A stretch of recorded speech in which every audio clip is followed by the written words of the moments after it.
Marry the best man you can find, regardless of his marital status. I've never had sex but when I wanted to. My husband has 7 wives. Welcome to the Live with Lindy show. I'm the 6th. That's what kills regular marriages, being on top of one another. Alex has always been a controversial person. Everything they're doing is their own choice. You think it's a good idea for you to be going in there? I'm not doing this for me. I'm doing this for my children. The relationship between the Joseph wives is stronger and stranger than we thought. I possess the power to inflame him. Sometimes I wonder if we're crossing the line here. He told us all we were going to be widows someday. It's going to be really hard. All right, we're out of here. Load up.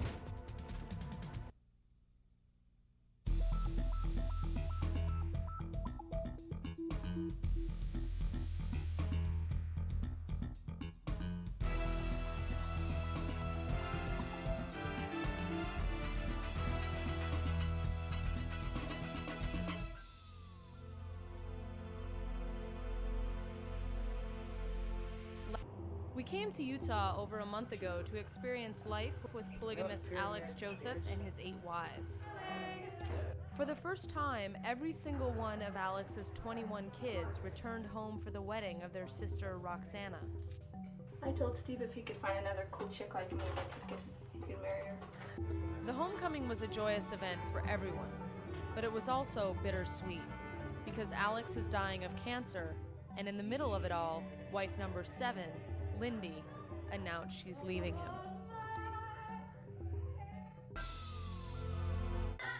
Ladies and gentlemen, we interrupt this news bulletin to bring you a program. It's our last few days with the Josephs, and there's a sense of loss and leaving all around. Welcome to the Live with Lindy show here on Crystal and Classic. I came down to the radio station where Eli and Lindy both work, and it's kind of strange to see them together, now that I know Lindy is leaving. Don't you guys get sick of each other? You live together, you work together. No, we don't get, I'm not sick of her. Oh, yeah, me neither. Elizabeth and I need some space apart from each other. I mean, that's what kills regular marriages, is being on top of one another all the time. Getting some space from one another allows you to appreciate them. The divorce must be especially hard on Eli. Lindy is her housemate of 17 years and the biological mother of her only daughter, London. Do you like your dad? Yes! With Alex's death on everyone's mind, Lindy leaving feels like the beginning of the end. It's gotten kind of palpable. Well, no, I thought I was a free man. Since Lindy said she was leaving. 17 years of association. The only time I ever hugged Lindy was when I got home from almost getting killed in a plane wreck. But I've sensed on several occasions that she was about to initiate a hug. It's like we've gotten closer. I don't know how to explain it. Okay, look. Oh, don't cross people out. You just killed that person. It's a bad person. Oh, it's a bad person chasing me to my car? Yes. I'm getting a house 2 doors down to make sure that the kids that their lives aren't upset. I mean, if Austin's being a shit, I'll send him over there. I really am going to insist on, as long as Alex is around, that he have a major role. I just don't think kids should be without either one of their parents. We were supposed to start cleaning. You get out of there. Get out of there. Wait, you just have to see it. Powers. London is really upset about the divorce. She doesn't like you anymore. I see that. And she just can't express herself enough to Lindy, biological mother or not. Who's that? That's a divorce thing. I've been there and done that. I know what that is. Eli really doesn't get emotional on camera. She's very articulate and really has a lot to share with us. But Lindy leaving has caught her off guard, and this is the most upset I've ever seen her. She doesn't get this way about Alex, but maybe that's because she's had 2 years to get used to the fact that he's dying. So what is this here? Alex's last will and testament, can be transferred, bequeathed, invested in my son Mason Alexander. The reason Alex did that was because he didn't want that property ever to be sold, and he knows Mason will never let us do it. Hey! Hey! Straighten up! Mason is Alex's heir. When Alex dies, he will share legal title to all the family land and the 5 buildings in the compound. Effectively, Mason will be the new patriarch. So I wanted to find out what he's all about. Oh, this is so lame. Arm. Hey, Dave, get in the truck, man.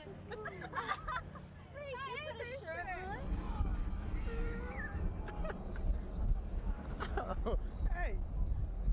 So I'm here with Mason and Abe, and they clearly have absolutely no shame whatsoever. It's great. Easy, Lou. Mason is a Marine, and he's never around big water. So when his mom told me he was going 4-wheeling in Colorado with some friends, I asked if I could go along. I'm gonna have a boner the whole time I'm here. You know what? I kind of felt like a 5th wheel with all these guys. I know that having a journalist along for the ride wasn't exactly what they had in mind.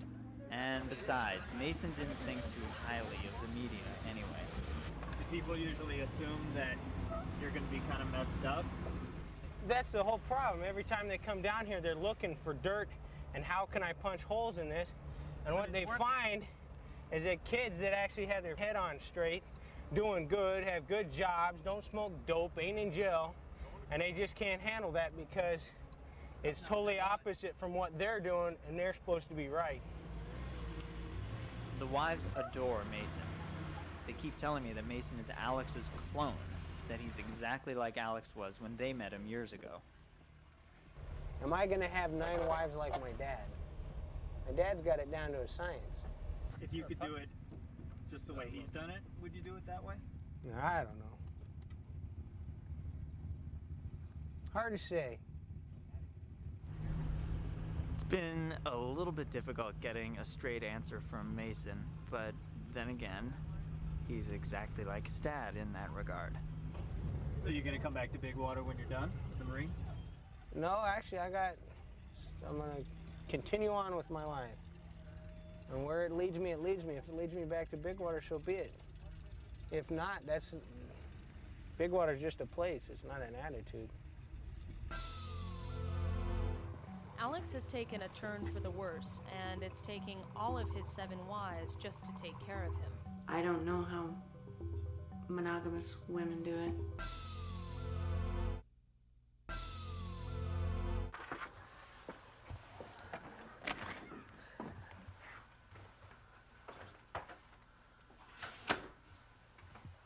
I've come to check on Alex, but it feels like I've arrived in a hospital more than a house. I keep seeing wives, one by one, disappear into his room. I don't think I should go into the bedroom. That might be crossing the line a little bit. I feel like I'm in the way, but they seem to want to talk. You know, when it comes to cancer, it's not a why me thing, but why not me? That's how many people have it. We're no different from any other family. I don't know how monogamous women do it, because it certainly has taken every last one of us to keep up with him or keep up with the disease. It's really hard to think about, you know, is Alex's family going to stay together? I know it's going to break up to a degree. You know, I really hope Dawn marries and has a chance for children. I mean, she's so young, and we all do. I mean, nobody's going to begrudge her that, but it's going to change. Dawn's been with Alex since she was 8 years old. It's ironic that she's the only wife now who doesn't have a child of her own. I was about 18, 19 there. So 88, 89. What do you think you're gonna do when Alex is no longer around? It's almost impossible to even think about him not being here because he is so central to everybody's lives that it's gonna be a big hole. Mm-hmm. And I'll have tons of time. Yeah. Tons and tons of time to do things. Whatever I decide to do. maybe I will go back to school. I don't know. Maybe I'm mature enough now. Do you think you'd ever Handle it. remarry? I don't think so. Really? Yeah. You're so young. I don't know. We'll see. I don't like crossing my bridges until I get there. Yeah. Because so many things can happen that you don't expect, or I don't know. Would you ever want to have a kid? Yeah.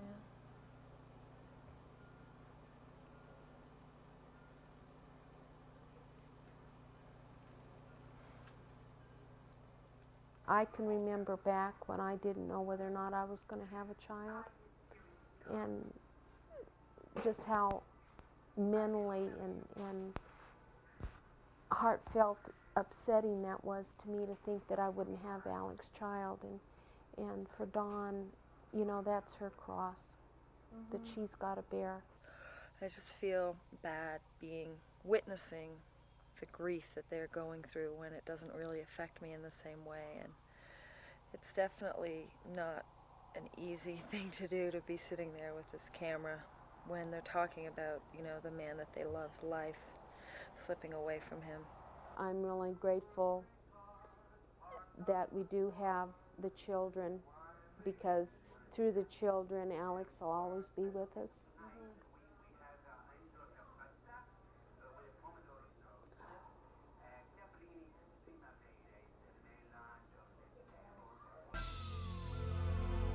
Alex is supposed to drive 3 hours to get his chemotherapy, but he can barely get out of bed. We heard last night how he has to leave at 9 o'clock, but we all know we can't make him move. So I've been asked to wait in the car for Alex before we go to chemo because he's asleep on the sofa inside. Do you think that there's a possibility he won't go at all? I think there's a possibility. Okay. David and Austin are going to be real disappointed. They can't wait to get to the arcade. Probably not a good idea to go in, though. Yeah, sounds like it. New update. Okay, he's awake.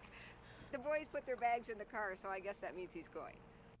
Alex is still inside, and we're all getting pretty bored and restless. So the boys took my camera to document the wait themselves. This is how you see. Okay, well then you're rolling. He's using it still. Hey, what's the status? We've got our shirt on, and we're starting to move. Oh. So, another 20 minutes maybe.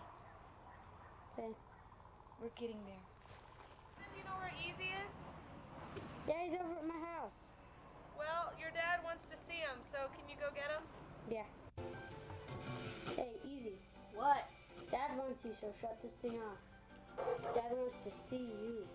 Austin, where's Easy? He's coming.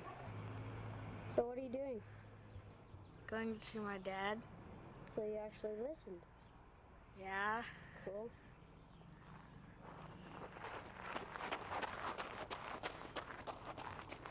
You're being filmed.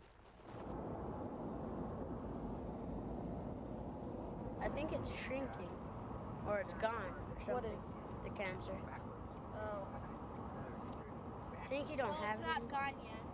I think you don't have the cancer. Just like side effects. I'm not sure what's going on right now. He still has the cancer.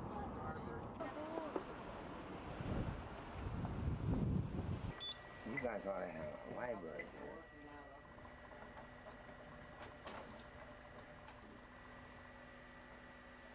You know, the other side of mortality is such a better place to be. I really think if there's a hell, it's here.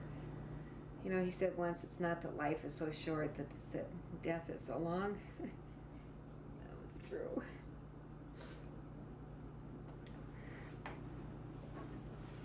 It's easy to talk magnanimously, but it can be really hard. Really hard. I just say cancer is mean. It is so mean. No, these guys here. Mean to the victim and mean to the people who care about him. All right, we're out of here. Load up. Well, it's 6 o'clock in the morning, And about 2 hours ago, there was a knock at my door. And I can't say I was all that surprised when I opened it and saw that it was Alex. You sleep on your way home. Hell, we gotta do something. What's going on? I wanna smoke. And he was so pumped up on steroids that he just had all this energy and really just felt like talking with me. What do you need? You just gotta put on your mic. You're a professional, right? Always. All right. So I'm not distressing you, am I? No, you're just waking me up. You ready? Huh? Well, David. What about this tape? Well, this isn't, you know, flying the wall shit. This is a talk. All right, so I got All right, plenty of time left. Well, come on, let's get a new tape. Well, you can finish up this tape. I don't want an interruption. How long is that? Killing me. Okay, now this is either a disclaimer, a confession, or an alibi, and I'm not sure which. I really enjoyed you guys. Honest? Really, honest. See, I kind of, and I might be naive in this. See, I just kind of have come to trust you guys. You know, not for that you're going to tell it the way I want it, but that you're going to document what is really there. Maybe I'm going to find out what's there from watching what you did. Hell, you show up, I don't even know if I'm going to live to the end of the shoot, right? Yeah. So I'm urgent, not so much anxious, and certainly not suspenseful or frightened or anything like that. I want you to do your job, and then I want to see what it is. Honestly, fairly. And I may never get to see it. I hope you do. Well, I do too. I was pretty happy that we had a chance to chit-chat a little bit, and made me realize I'm going to miss being with this guy. Okay, have a good night. All right. Say thanks. Thanks, Alex. Good night, David. Good night.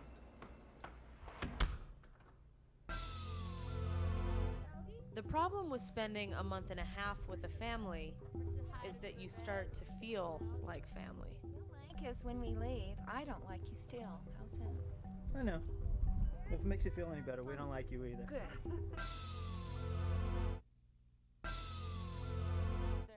We came here 5 weeks ago to make a film about a notorious polygamist. A stud, maybe.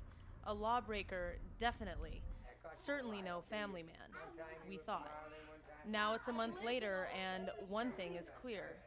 We're very much in the middle of a family.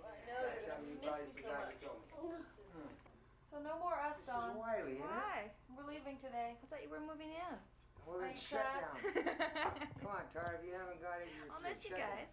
You will? I think that the 5 weeks have gone by really fast, and I think I'm going to miss all of you. No complaints. No complaints. Wish you'd stay. I wish you'd turn the damn things off, stay a week. And we'd celebrate it, you know? There's a lot happening now. Alex has just married off a daughter, Lindy's moving out, Mason's moving on, and each wife is continuing to deal with Alex's illness in her own way. When I married Alex, just because he's the renegade that he is, I figured he told us all we were going to be widows someday. And I thought maybe I was going to have him around for about 3 years. I really figured somebody would shoot him. And it's amazing that, really, that nobody has. Miss Dawn, I worry about her a little bit. And if she could find a companion or not find a companion, that would be her business. It wouldn't distress me. That would only distress me if she were unhappy. And I don't love the way my wives make me feel. I care for them. I care for how they feel. And I care about their success and their happiness. Truly, one of the things I dread the most about losing Alex is the perception by other guys that I'm available again. I don't want to be available. You know, I'd like to have a guy around to fix my plumbing and prune my trees. But I don't know, I've gotten pretty darn independent being married to Alex, and I don't know. He'll be the first one to tell you. Alex, cancer is the best thing that ever happened to me. I thought I was the best thing that ever happened. No, cancer was better. And I really do have a mental blank about his funeral.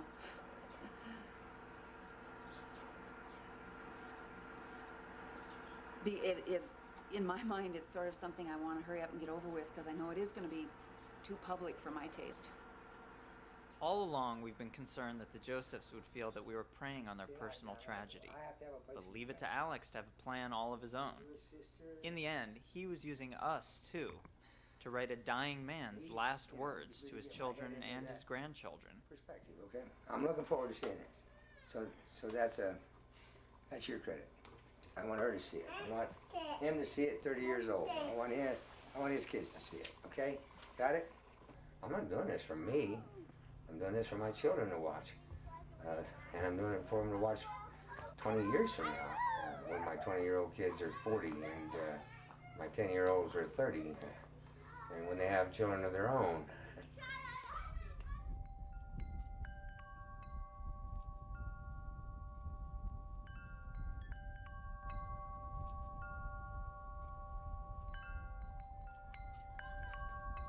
I didn't try to sell my personality here.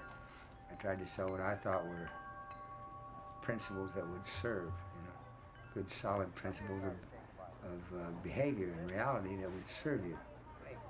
And depending on how successful I've been, well, that'll tell the story. We all know Alex won't be around here much longer. Though we've been witnessing his everyday life, we know it hasn't been, by any measure, an ordinary life. Whatever legacy Alex Joseph leaves, a big part of it will always be right here in Big Water.